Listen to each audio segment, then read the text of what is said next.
Vedant's Wellness Center, where food become your medicine. Call 905-944-664. Thota Prasad గారిని interview చేస్తూ మెహర్ రమేష్ గారి ప్రస్తావన లేకుండా ఆ ఇంటర్వ్యూ పూర్తి చేయలేము.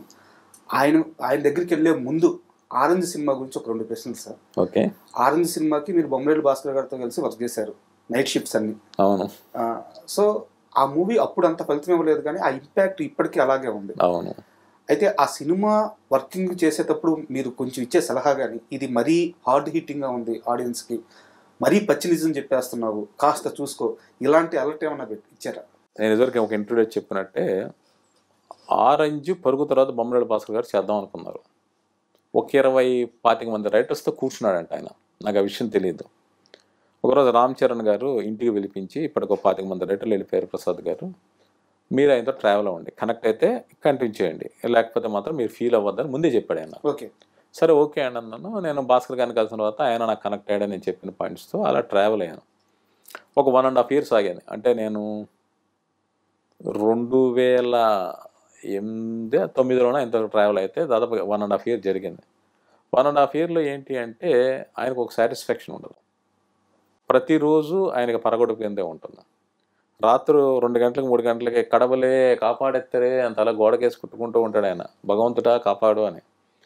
సీన్ ఏంటి మనం చెప్పాలి తాపత్రయపడుతూ ఉంటాడు ఆయన. విన్నాను సార్, షూట్కి వెళ్ళే ముందు దాకా కూడా సీను ఫైనల్. మార్నింగ్ 6 గంటలకి షూటింగ్. నేను నా హెల్త్ పాడయ్యాక డయాలసిస్ చేయించుకుని ఈ డిస్కషన్ కోసం అర్ధరాత్రి పెట్టుకునేవాడిని. ఒక 8 గంటలు నేను డయాలసిస్ వెళ్తే 4 hours ప్రాసెస్, 12 o'clock వెళ్ళి 12 నుంచి ఎర్లీ మార్నింగ్ వరకు వర్క్ చేసి అప్పుడు ఇంటికి వెళ్ళేవాడిని. నేను ఈయన కోసం డిస్కషన్ కోసం వెళ్ళేవాడిని. వెళ్తే అప్పుడు శివకుమార్ అని ఒక తమిళ రైటర్ ఉండేవాడు. ఆయన ఏమన్నామంటే, భాస్కర్ ఇది మన కథ కాదు. ఓకే. అంటే ఇప్పుడు ఏంటి మన కథ అనే డిస్కషన్ 3 గంటలకి 4 గంటలకి స్టార్ట్ అయ్యేది. తెల్లవారుజాము 6 గంటలకు ఒక సీన్ చేయాల్సి వస్తే ఇప్పుడు 3 గంటలు 4 గంటలు ఇలా మాట్లాడుతాయంటే నేను షాక్ అయ్యాను.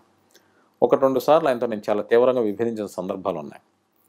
అంటే ఏంటి అంటే, మీరు సినిమా చూశారు, చాలా కొత్త కాన్ఫ్లిక్ట్, బట్ ఏంటి అంటే ఒక ప్రేమ కథకు ఒక రౌండప్ ఉండాలి. ఇది 1 side అయిపోయింది. ఎంతసేపు రాము జానుని మెప్పించడం అయిపోయింది తప్పితే జాను రామ్ కోసం చేసింది ఏదీ లేదు. ఇది ఉండాలని నా ఆర్గ్యుమెంట్. బాంబే షెడ్యూల్ అప్పుడు కూడా రామ్ చరణ్ గారు నన్ను పక్కకు పిలిచి, ప్రసాద్ గారు ఏంటిది ఎంతసేపు 1 side అయినా సాక్రిఫైసింగ్, ఆ అమ్మాయి ఏమి మారడం ఏమి ఉండదా అంటే నేను ఏవో చెప్పేవాడిని. రూమీ పోయిట్రీలు, మపాసా కథలు, ఈ ఇన్సిడెంట్ చెప్పేవాడిని. చరణ్ గారికి డౌట్ వచ్చింది ఈ క్లైమాక్స్ మీద ఆయనకు ఉంది. అంటే హీరో ఎంతసేపు 1 side ఆ అమ్మాయి కోసం గ్రాఫిటీ మానేస్తాడు, ఫ్రెండ్స్తో మాట్లాడడం మానేస్తాడు, ఫోన్లు మాట్లాడడం మానేస్తాడు, ఇన్ని చేస్తున్నాడు కదా. ఆ అమ్మాయి గురించి 1% కూడా మెట్టుద్ది కదా, ఆ అమ్మాయి ఏమీ చేయదా. అందువల్ల ఏంటి, ఆ అమ్మాయి వైపు నుంచి కూడా ఏదైనా ఉంటే ఆడియన్స్కి ఒక సాటిస్ఫాక్షన్ ఉండేది. అది లేకుండా పోయింది స్క్రిప్ట్లో. అది రామ్ చరణ్ గారు అంతా డిస్కస్ చేసేవాళ్ళు, ఇదేదో చేయగలమా అంటే. నేను రూమీ పోయిటరీ చెబుతూ మపాసా కథలు కొన్ని ఉంటాయి, ఒక వైఫ్ అండ్ హస్బెండ్ ఒకరి కోసం ఒకరు సాక్రిఫైస్ చేయడం, ఇలా ఏదైనా చేద్దామని. ఇది నేను భాస్కర్ గారు చెప్తుండేవాడిని. తర్వాత ఏమైంది అంటే, నేను ఆస్ట్రేలియా అవుట్డోర్ షూటింగ్ నేను వెళ్ళలేకపోయాను, ఆయన వేరే వాళ్ళతో వెళ్ళాడు. అందువల్ల ఏంటంటే ఒక 1.5 year మేము డిస్కస్ చేసిన పాయింట్స్ కావచ్చు, ఇప్పుడు నేను రైట్ చేసిన పాయింట్స్ కావచ్చు, ఆయన దాని మీద వర్క్ చేయడానికి ఆయన కుదరలేదేమో నేను అనుకుంటూ ఉంటాను. అందువల్ల ఆ సినిమా అప్పుడు అనుకున్నంత ఫలితం సాధించిపోయి ఉండొచ్చు, కానీ ఇప్పుడు మాత్రం అది కల్ట్ క్లాసిక్ అయింది. ఫేస్ పాయింట్ అయితే ఏదుందో, ప్రేమ కొన్ని రోజులే బాగుంటుంది, అదైతే ఈ జనరేషన్ ఆడియన్స్కి బాగా కనెక్ట్ అవుతుంది. అవునండి సార్. ఇంకా అదే ఆరెంజ్ సినిమా విషయానికి వస్తే క్లైమాక్స్ వస్తారు. మీరు అన్నట్టు క్లైమాక్స్లో హీరో క్యారెక్టరైజేషన్, అంటే ఇప్పుడు దాకా హీరో సినిమా అంతా ఒక క్యారెక్టరైజేషన్ తేలితే క్లైమాక్స్లో సడన్గా మారిపోతాడు. అలా మారకుండా హీరో తన స్టాండ్ మీద తను నిలబడి ఉన్నా కానీ సినిమా ఫలితం మరోలా ఉండేది అంటారా? అంటే నేనేది ఏంటంటానంటే, ప్రేమ అంటే 1 side కాదు, ఇద్దరు వైపు నుంచి ఉండాలి. ఇప్పుడు అది లవర్స్ కావచ్చు, ఇద్దరు ఫ్రెండ్స్ కావచ్చు, లేక భార్యాభర్తలు కావచ్చు, 2 వైపుల నుంచి ఉండాలి, ఒకవైపు నుంచే చేయలేరు. సో అది ఉంటేనే పరిపూర్ణమైన ప్రేమ. సో అంతే తప్పితే 1 side నుంచి ఏమీ జరగదు. అది సార్. అదే ఆరెంజ్ సంబంధించి మరో క్వశ్చన్ సార్. సినిమా రిలీజ్ అయింది, ఫ్లాప్ అయింది, ఫైనాన్షియల్గా నాగబాబు గారు చాలా స్ట్రగుల్ అవుతున్నారు. అలాంటి సిచ్యువేషన్లో ఎక్కడో బయట వేరే హాస్పిటల్లో మీ ఆపరేషన్ సక్సెస్ అయిందంటే, ఆయన వేరే సీరియల్ సెట్లో ఆయన లేచి డ్యాన్స్ చేశారంట, అంత డిప్రెషన్లో ఉండి. మీ ఆపరేషన్ సక్సెస్ అయితే అంత డిప్రెషన్లో ఉండి ఆయన డ్యాన్స్ చేయడం ఏంటి, ఆ బాండింగ్ ఏంటి మీ ఇద్దరి మీద? అంటే నాకు నాగబాబు గారితో ఇదివరకు ఏదో 1-2 సార్లు నేను జర్నలిస్ట్గా పరిచయం ఉన్నది, బట్ అంత ఎక్కువ కాదు. పరిచయం ఉంది, తెలుసు, అంత తప్పితే కాదు. ఆరెంజ్ సినిమాతో ఏంటంటే రోజు ఆయన ఆఫీస్లోనే కూర్చునేవాళ్ళం, మాట్లాడుతూ ఉండేవాళ్ళం. అన్నిటికీ మించి ఆయన చాలా సెన్సిటివ్ పర్సన్. ఆయన చాలా బుక్స్ చదువుతారు, అందువల్ల బుక్స్ గురించి కొంచెం మాట్లాడుకునే అవకాశాలు అవన్నీ ఉండేవి. దాంతోపాటు ఆయన చాలా సెన్సిటివ్ పర్సన్, మనుషులు విపరీతంగా ప్రేమిస్తాడు, వాళ్ళ కోసం ఏమైనా చేయాలనుకుంటాడు. అందువల్ల నా హెల్త్ అప్సెట్ అయింది అనుకున్నప్పుడు ఆయన చాలా బాగా డిస్టర్బ్ అయ్యాడు. ఆయన తర్వాత ఆరెంజ్ సినిమా డిజాస్టర్తో ఆయన కొంచెం చాలా ఇబ్బందులు పడ్డాడు. ఆయన అవన్నీ దాటుకుంటూ వచ్చాడు. ఆయన నన్ను ఒక తమ్ముళ్ళ అనండి, లేక టీం మెంబర్లా అనండి, ఆయన తను ఎదుర్కొన్న సమస్యల గురించి కూడా నాతో డిస్కస్ చేశాడు. ఆయన అపరంజి అనే టీవీ సీరియల్ ఏదో యాక్ట్ చేసి ఇక్కడ ఒక విషయం చెప్పాలి. ఆ సీరియల్ యాక్ట్ చేస్తున్నప్పుడు ఆయన ఫైనాన్షియల్ ప్రాబ్లమ్స్ నుంచి బయటపడడానికి పవన్ కళ్యాణ్ గారు ఒక సినిమా చేద్దాం అనుకున్నారు. దబాంగ్ రైట్స్ కొనిపించారు. సో గబ్బర్ సింగ్ సినిమా చేద్దాం అనుకున్నప్పుడు నాగబాబు గారు చెప్పారు, ప్రసాద్ నేను హరీష్తో చెప్తాను, హరీష్ అనుకుంటున్నాను, నువ్వు చేద్దు ఆ సినిమా అన్నారు. సార్ నేను పని చేయాలి, ఆ విషయం వేరే కానీ, బట్ అంతలాగా కూడా ఆయన నా గురించి ఆలోచించేవాళ్ళు. 2010 నవంబర్లో ఎప్పుడో సినిమా రిలీజ్ అయింది. అంటే నేను డయాలసిస్ చేయించుకుని కూడా నేను డిస్కషన్స్కి వెళ్ళడం, షూటింగ్లకి రావడం, హైదరాబాద్లో జరిగే వాటికి అవన్నీ కూడా నాగబాబు గారికి తెలుసు. నాకు 2011 జూన్లో ఆపరేషన్ జరిగింది. అప్పుడు ఆయన శిఖరం అని ఒక టీవీ సీరియల్ ఎక్కడో అవుట్డోర్లో జరుగుతుంది, హిల్ స్టేషన్లో. ఆయన ఫోన్ చేసి కనుక్కొని ప్రసాద్ ఆపరేషన్ సక్సెస్ అంటే డ్యాన్స్ చేశారట. అక్కడ వాళ్ళు నాకు చెప్పారు, నాగబాబు గారు ఆనందం పట్టణమైపోయాము, అసలు ఆయన ఎంత హ్యాపీ ఫీల్ అయ్యారు అని తెలిసి. అది ఆయనకి ఒక మనుషుల మీద ఉండే ప్రేమ. ఒక మనిషి ఒక కష్టం నుంచి బయటపడ్డా అంటే ఆయన ఫీల్ అయిన ఆనందం, అది నా క్యారెక్టర్ ద్వారా గొప్పదనం తప్పితే ఇంకోటి ఏమీ కాదు. సార్ మళ్ళీ కన్నప్ప విషయానికి వద్దాం సార్. మీరు ప్రభాస్ గారితో ఆల్రెడీ బిర్లా సినిమాలో పనిచేశారు. ఇప్పుడు ఇది సెకండ్ మూవీ. గతంలో వాళ్ళ ఫాదర్ చనిపోయిన సమయంలో కూడా మీకోసం ఆలోచించి మీకోసం ఒక మనిషిని పంపించి ఫైనాన్షియల్ హెల్ప్ చేశారని చెప్పున్నారు. ఇప్పటికీ ప్రభాస్ గారి ట్రీట్మెంట్ అలాగే ఉందా, ఏమన్నా చేంజ్ అయిందా? అంటే ఇప్పుడు ఆయన పాన్ ఇండియా హీరో. అంటే ఇప్పుడు ప్రభాస్ గారు బిర్లా టైంలో ఆయన మెహర్ రమేష్ గారు ఆఫీస్కి వచ్చేవాళ్ళు. నేను ఈ బిర్లా వెనుకున్న కథలు నేను చెప్తుండేవాడిని.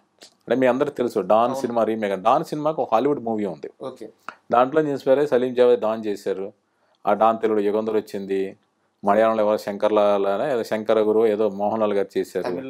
తమిళ్లో బిల్లా రజనీకాంత్ గారు చేశారు. మళ్ళీ అజిత్ చేశారు. ఈ బ్యాక్ స్టోరీలు ఏమని చెప్తున్నా ఆయన ఎంజాయ్ చేసేవాడు. ఆయన మాతో చాలా అంటే మెహర్ రమేష్ గారితో బాగా ఫ్రెండ్లీగా ఉండేవాడు.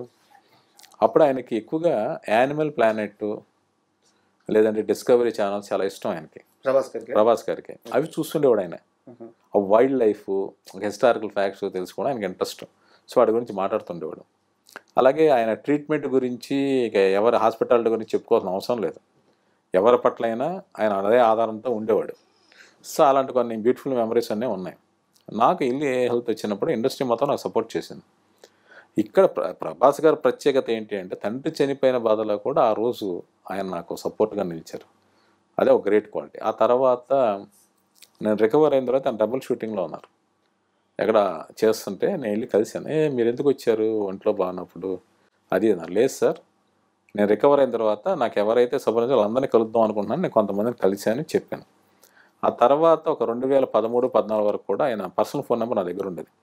ఆయన ఫారిన్ షూటింగ్కి వెళ్ళినా నేను ఫోన్ చేసి ఆయన అతను మాట్లాడేవాళ్ళు, మెసేజ్ రిప్లై ఇచ్చేవాళ్ళు. బట్ ఆ తర్వాత మాత్రం చాలా గ్యాప్ వచ్చింది. అంటే ఆయన బాహుబలి లాంటి బిగ్గెస్ట్ ప్రాజెక్టులు ఇన్వాల్వ్ అయిపోయారు. తర్వాత పాన్ ఇండియా స్టార్ అయిపోయారు.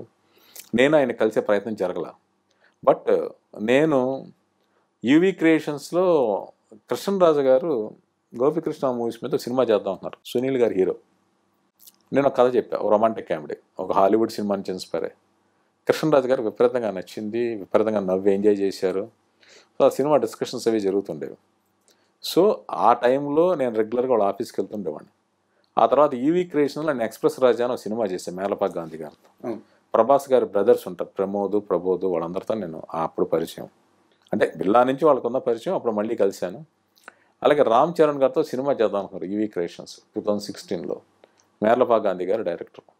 ఆ టైంలో స్క్రిప్ట్ వర్క్ చేశాను, వాళ్ళు అడ్వాన్స్లో ఇచ్చారు. బట్ ఆ స్క్రిప్ట్ మెటీరియలైజ్ కాల.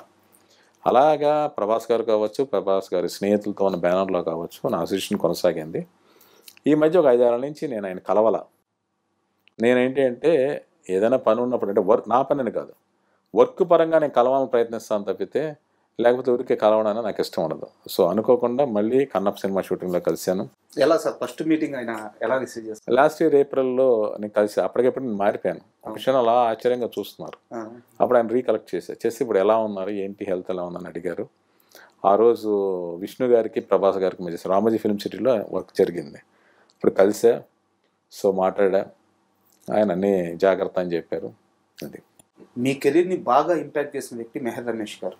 మెహర్ రమేష్ గారు మీకు ఎంత సహాయం చేశారో, మీరు ఆయన సినిమాలకి ఎంత కష్టపడ్డారో ఆల్రెడీ చెప్పేశారు. నేను వాటి మూలాలకు వెళ్ళాలనుకోవట్లేదు. మీరు ఆయన సినిమాకి కంత్రికి పనిచేశారు, శక్తికి పనిచేశారు, అలాగే బిర్లాకి పనిచేశారు. సో మీ అసోసియేషన్ చాలా పెద్దది. అయితే ఇప్పుడు నా క్వశ్చన్ ఏంటంటే, మెహర్ రమేష్ గారికి తెలుగులో సక్సెస్ రేట్ చాలా తక్కువ. బట్ ఆయన స్క్రిప్ట్ ఇచ్చే విషయంలో చాలా బయట సినిమాలకి ఆయన పనిచేస్తున్నారు, ఆయన్ని పిలుస్తారు కూడా. సో అంత మంచి రచయిత, అంత మంచి మేకరు సక్సెస్ విషయంలో ఎందుకు వెనకబడిపోతున్నారు? అంటే సినిమా కోసం ఆయన పడే కష్టంలో ఏమైనా లోపం ఉంటుందా, లేకుంటే ఎక్కడ బ్యాడ్ అవుతుంది? మెహర్ రమేష్ గారు గాడ్ బ్రదర్, అది పక్కన పెట్టండి. ఆయన ఒక great film maker. Great film maker ఎందుకన్నానంటే, మీరు బిల్లా సినిమా చూడండి, చాలా స్టైలిష్గా తీశారు. శక్తి సినిమా మల్టిపుల్ లొకేషన్స్, ఒక రకరకాల ఆర్టిస్టులు, రకరకాల లేయర్స్, వాటన్నిటితో సినిమా ఫాస్ట్గా కంప్లీట్ అవుతుంది. మాటలు కాదు, ఒక ఎంత హార్డ్ వర్క్ చేయకపోతే ఆ సినిమా అలా తీయలేరు. కంటెంట్ జనానికి కనెక్ట్ కాలేదు, ఈ విషయం నేను ఒప్పుకుంటున్నాను. కానీ ఆయన మేకింగ్లో కానీ వర్క్ విషయంలో కానీ ఏమాత్రం రాజీ పడరు. నేను నమ్మేది ఏంటి అంటే, నేను అనుకునేది ఆయన మేకింగ్ తగ్గట్టుగా స్క్రిప్టులు ఆయనకు దొరకట్లా. ఇప్పుడు శక్తి సినిమా ఈ విషయం నన్ను మాట్లాడదాన్ని రమేష్ గారు ఇప్పుడు చెప్పారు నాకు. అయినప్పటికీ ఏంటంటే నిన్నంతా ఆయన మీద పడుతుంది కాబట్టి నేను ఇక్కడ ఈ విషయాన్ని బ్రేక్ చేస్తున్నాను. మెహర్ రమేష్ గారు శక్తికి ముందు చేద్దాం అనుకున్న కథ వేరే. ఆ కథ విని ఎన్టీఆర్ గారు ఎగ్జైట్ అయ్యి నేను చేస్తాను, ఆయనే ముందుకు వచ్చారు. అలా అశ్విన్ దత్ గారు ప్రొడ్యూసర్గా వచ్చారు. ఆ కథతోనే సినిమా ఓపెనింగ్ జరిగింది. ఆ తర్వాత దత్ గారు లేదు, ఇంకా భారీ స్పాన్ ఉన్న సినిమా చేద్దాం అనుకుంటే రకరకాలుగా కథ మలుపులు తిరిగి శక్తి అనే సినిమా ఫైనల్ అవుట్పుట్ వచ్చింది. సో ఇందులో తప్పు ఎవరిది లేక ఏంటని కాదు. మెహర్ రమేష్ గారు ఏంటంటే, వాళ్ళు అడిగింది మనం చెయ్యాలి, చేయకపోతే అది మన ఫెయిల్యూర్. మేము అనుకున్నది వాళ్ళు చేయలేదు అన్నది కంప్లైంట్ మనం ఇవ్వకూడదు. వాళ్ళు కోరింది మనం చేయలేకపోయాం, సో మన మీదే తప్పు వేసుకుందాం అని అంటారు తప్పితే దాని లోతుపాతలు ఆయన మాట్లాడడానికి ఇష్టపడరు. నేను కూడా ఇది ఆయన మీద చాలాసార్లు కామెంట్ చేస్తారు. నేను ఒకసారి ఎప్పుడో నేనే మాట్లాడుతున్నాను, రమేష్ గారు నన్ను వారించారు, అందువల్ల నేను ఈ విషయం మాట్లాడలేను. కానీ శక్తి సినిమాకి ఆయన తప్పు లేదు. ఆయన అనుకున్న కథ వేరు, తీద్దాం అనుకున్న సినిమా వేరు, చివరికి తీయించిన సినిమా వేరు. ఈ విషయం చాలా స్పష్టం. షాడో సినిమాకి ఏంటి అంటే, ఆయనది కథ కాదు, కోన వెంకట గారు, గోపీమోహన్ గారు రాశారు. సో దాన్ని నమ్మారు, చేశారు, బట్ ఫలితం వర్కౌట్ కాల. బాలశంకర్ ఒక రీమేక్. నేనేది ఏంటి అంటే, మెహర్ రమేష్ గారు నమ్మిన స్క్రిప్ట్తో వాళ్ళు ప్రొడ్యూసర్లు, హీరో కూడా నమ్మితే డెఫినెట్గా ఆయన తనేంటో ప్రూవ్ చేసుకుంటారు. ఇది సబ్జెక్ట్ ఎంపికలో జరిగిన మిస్టేక్ తప్పితే ఆయన మేకింగ్లో వాటిలో జరిగిన తప్పు కాదు. ఓకే సార్, ఇప్పుడు ఎలాగో మెహర్ రమేష్ గారి సినిమాలు ప్రస్తావన వచ్చింది కాబట్టి ఒకసారి మనం ఎన్టీఆర్ గురించి కూడా మాట్లాడుకుందాం. మీరు అంతకుముందు కంట్రీ సినిమాకి పనిచేశారు, శక్తి సినిమాకి పనిచేశారు. మామూలుగా మనకి ఇండస్ట్రీలో ఎలా ఉంటుందంటే, ఒక చిన్న ఫ్లాప్ రాగానే ఆ మేకర్ అవసరమా, ఆ రైటర్ అవసరమా, మార్చేద్దాం, ఇలా ఉంటుంది. రామయ్య వస్తావయ్య మూడో సినిమా ఎన్టీఆర్తో. సో తారక్ నుంచి ఎప్పుడైనా అవసరమా తోటా ప్రసాద్ గారు అలాంటి మాట ఎప్పుడన్నా వచ్చింది?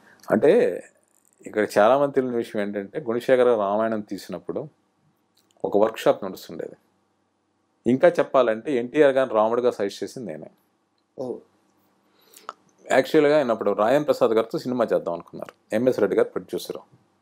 ఒక 5 రోజుల పెళ్ళి, ఆ పెళ్లి కొడుకు పెళ్లి కూతురు మిస్ అయిపోవడం ఇలాంటిదో కాన్సెప్ట్. అంటే ఒక చరణదాస్ సినిమా లాగా, ఇప్పుడు లాపట్టా లేడీస్ ఏదో ఉందో అలాంటి కాన్సెప్ట్ అది.